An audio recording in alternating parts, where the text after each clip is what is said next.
یاد رکھ یہ جو آزمائشیں ہوتی ہیں، یہ جو تکلیفیں ہوتی ہیں، یہ جو تھوڑے سے مشکل حالات ہوتے ہیں، حضرت یونس علیہ السلام کی دوستی ہوگی حضرت جبریل امین سے، اور جناب جبریل ملنے آیا۔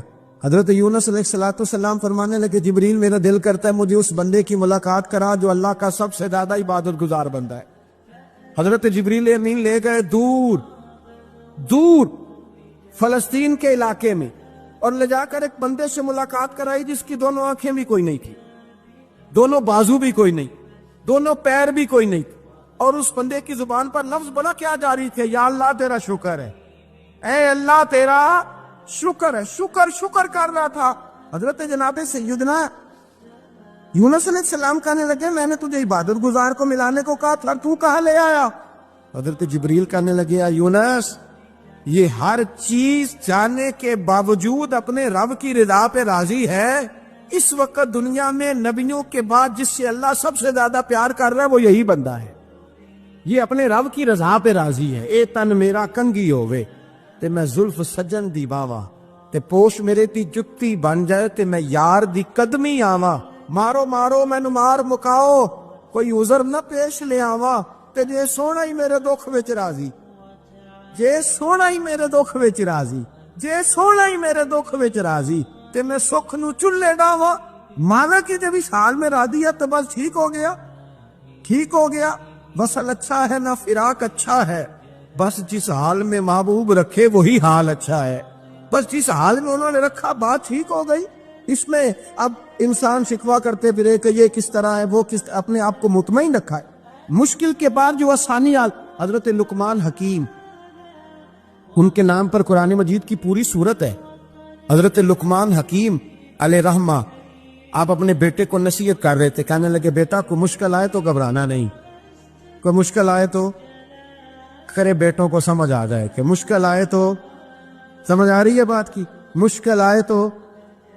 اور کیا خوبصورت جملے، بیٹے کو بٹھا کے کہتے ہیں بیٹا چھوٹی مشکل آئے گی تو اللہ بڑی مشکلات آسان کر دے گا، سمجھو چھوٹی مشکلات آئیں تو اللہ نے بڑی مشکلیں اس نے آسان کر دی۔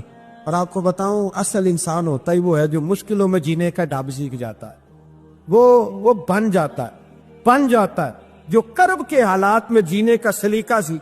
اپنے بچوں کو یہ سمجھانا ہے، حضرت لقمان بیٹے مشکل آئے تو گھبرانا نہیں، بڑی کو ٹال دیتی ہے، وہ نیکی کا اور آسانی کا پیش خیمہ ہوتی ہے۔ اللہ اس کے بعد آسانی سمجھا رہے ہیں۔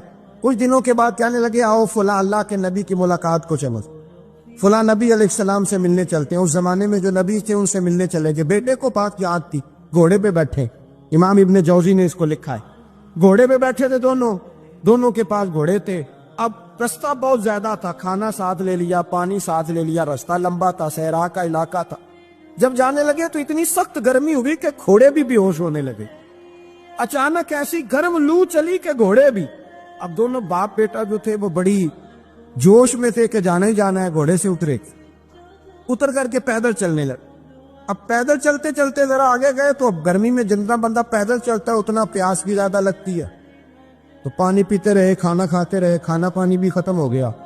تھوڑا آگے چلے نا، اس قدر تکلیف بڑی کہ حضرت جناب لقمان کے بیٹے کے پیر کے اندر ایک ہڈی پیوست ہو گئی، اتنی بڑی ہڈی تھی وہ اندر ہی چلی گئی، پیر خون کے فوارے گرنے لگے، بیٹا بے ہوش حضرت لقمان اس کے سرانے بیٹھے تو بیٹا تھا نا، آنکھوں میں آنسو آ گئے۔ بیٹے نے آنکھ کھولی تو کہنے لگا ابا جی آپ تو صبر کرنے والے ہیں، آپ رو رہے ہیں۔ پر میں بیٹے میں کیا کروں، میرے سینے میں جو دل ہے وہ ایک باپ کا دل ہے، تو باپ جو ہوا تیری دکھ پر رونا آیا۔ بڑی مشکل سے دانت کے ساتھ ہڈی نکالی، ہڈی نکلی تو خون بھی چلا۔ صاحب زیادہ کہنے لگا حضور آپ نے تو کہا تھا ہر مشکل کے بعد آسانی ہوتی ہے، اور چھوٹی مشکل دے کے اللہ بڑی سے بچا لیتا ہے، تو ہم تو اچھے کام چلے تھے، مشکل پہ مشکل یہ کیا ہے؟ حضرت لقمان کہنے لگے بیٹا نہ تو رب کی حکمتوں کو جانتا ہے نہ پوری طرح میں جانتا ہوں، لیکن جو میں نے کہا تھا وہ بات سچی ہے۔ فَإِنَّ مَعَ الْعُسْرِ يُسْرًا إِنَّ مَعَ الْعُسْرِ يُسْرًا، اللہ ہر مشکل کے بعد آسانی عطا فرمائے گا، اور فرمایا میرا ایمان ہے کہ ضرور عطا فرمائے گا۔ یہ بات کہہ رہے تھے کہ سامنے سے دھواں اٹھا، اتنا سخت دھواں اٹھا کہ آپ نے سوچا شاید وہاں آبادی ہے، وہاں جاتا، وہاں چلنے لگے تو پیچھے سے کسی نے آواز دی ٹھہر جاؤ، رکو، وہیں رک گئے۔ تھوڑی دیر گزری تو کہا رک جاؤ. جب رکے تو ایک بولنے والا بولا, کہنے لگا تمہارے لیے تھوڑی دیر کے بعد جانوروں کا بندوبست کر دیا جائے گا, کھانے کا بھی بندوبست ہو جائے گا, بچے کا پیر بھی صحیح ہو جائے گا, چلے جانا, لیکن ذرا ٹھہرو.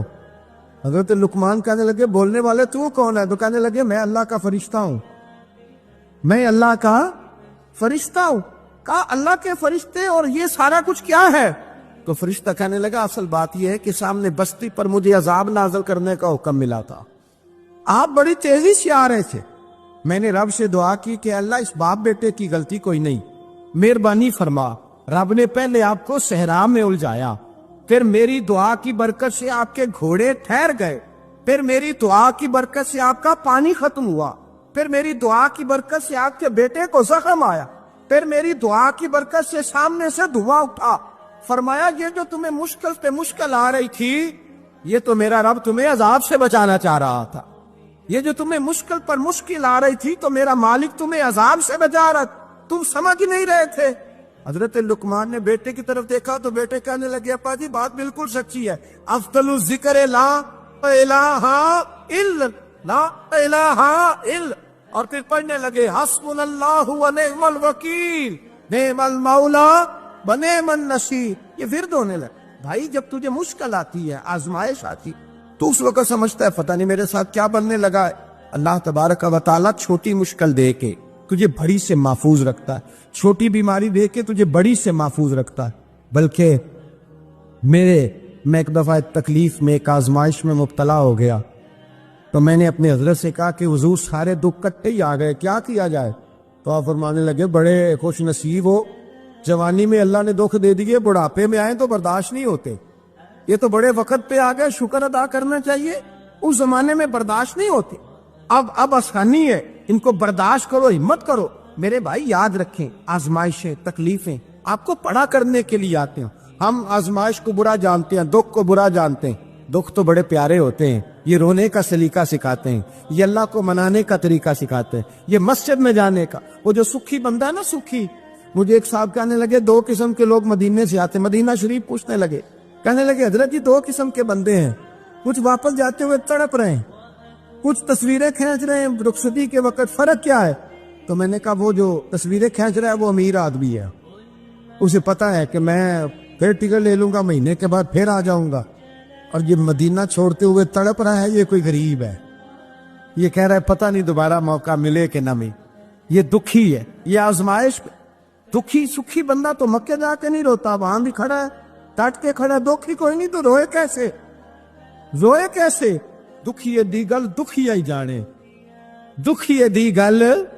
او کیا خوبصورت لفظ ہے میاں صاحب کی, اور لفظوں میں حسن دے کے کہنے لگے دکھی دی گل, اے دکھی ہی جانے تے سکھی نو کی خبراں, تے یار جنہاں دے موت نے مارے روندے نہیں تک تک قبراں.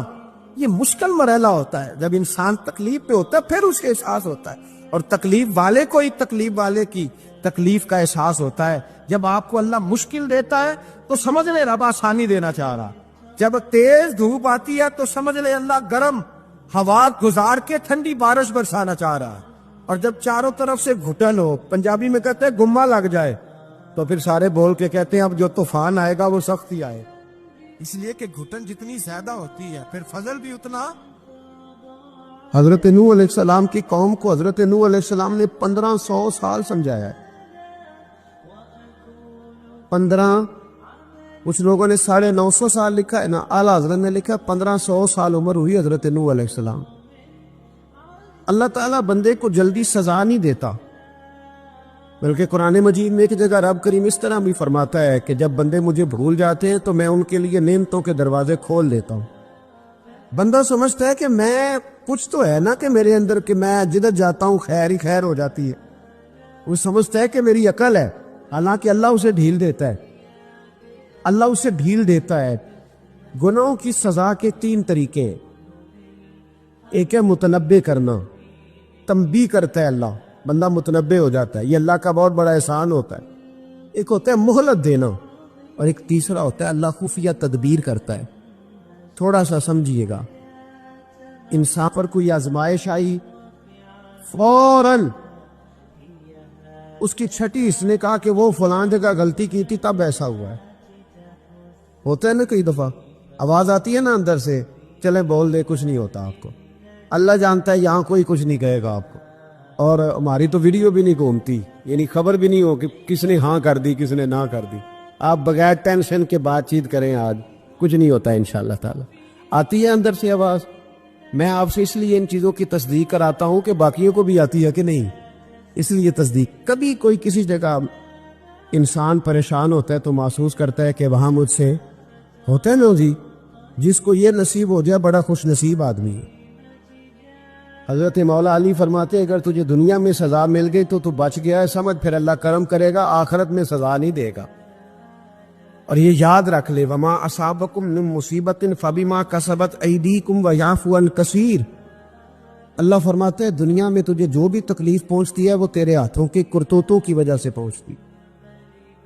ویعفو عن کثیر، فرمایا کثیر گناہ تو میں ویسے ہی معاف کر دیتا ہوں. یہ جو تیری زندگی میں دکھ ہے نا، یہ بھی میری قلیل سزائیں ہیں. یہ کثیر پر سزا، یہ قلیل ہے. قلیل یہ جو تمہاری زندگی میں تکلیف ہے. انسان کو سزا ملتی. حضرت فضیل بن عیاض رحمۃ اللہ تعالی علیہ گھوڑے پہ بیٹھے تھے، گھوڑا شرارت کرنے لگ گیا،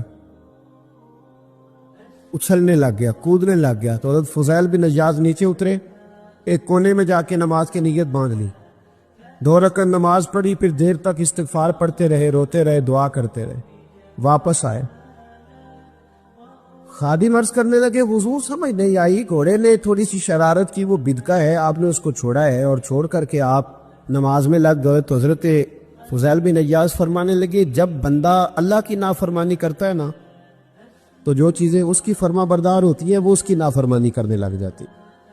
تو مجھے محسوس ہوا تھا کہ میں نے کہیں اللہ کی نافرمانی کی ہے، اس لیے ایسا ہوا ہے کہ میرے گھوڑے نے میری، تو میں توبہ کرنے لگا ہوں. اور اب دیکھتا ہوں بیٹھ کے بھلا کیا ہوتا ہے. میں نے سچی توبہ، حالانکہ مجھے یاد نہیں کہ میں کہاں بولا، پر کھری اور سچی توبہ کی. دوبارہ گھوڑے پہ بیٹھے تو گھوڑا بالکل صحیح ہو کے ساتھ چلنے لگ گیا. میرے بھائی جب یہ تنبیہ ہے اللہ کی طرف سے، یہ متنبہ کیا جاتا ہے کہ تو باز آ جا.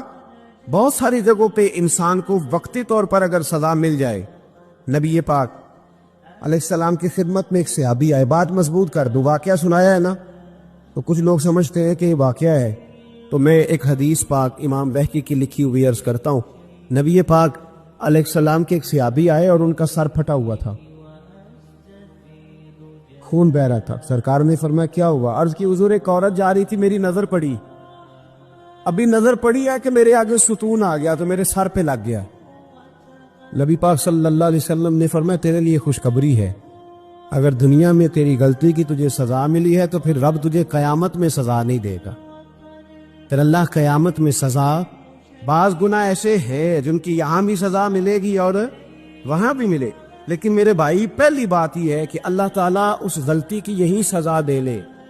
اور دعا فرمائے اللہ تبارک و تعالیٰ یہاں بھی معافی عطا فرمائے، وہاں بھی معافی عطا فرمائے، اللہ درگزر ہی فرمائے. لیکن میرے بھائی ایک تو یہ سزا، ایک سزا یہ ہوتی ہے کہ انسان جب گناہ کرنے لگتا ہے تو اللہ نعمتوں کے دروازے کھولتا ہے، مہلت دیتا ہے.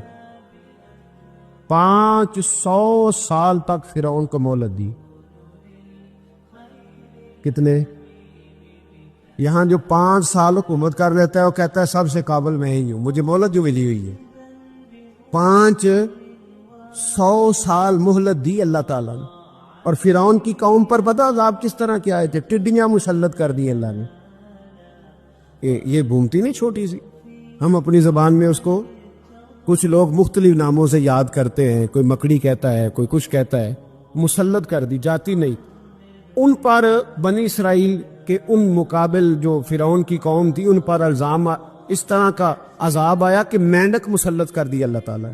برتن کھولتے تھے اندر مینڈک نکلتا تھا، دنیا کی ہر دوائی استعمال کرتے تھے لیکن مینڈک نکل آتا تھا.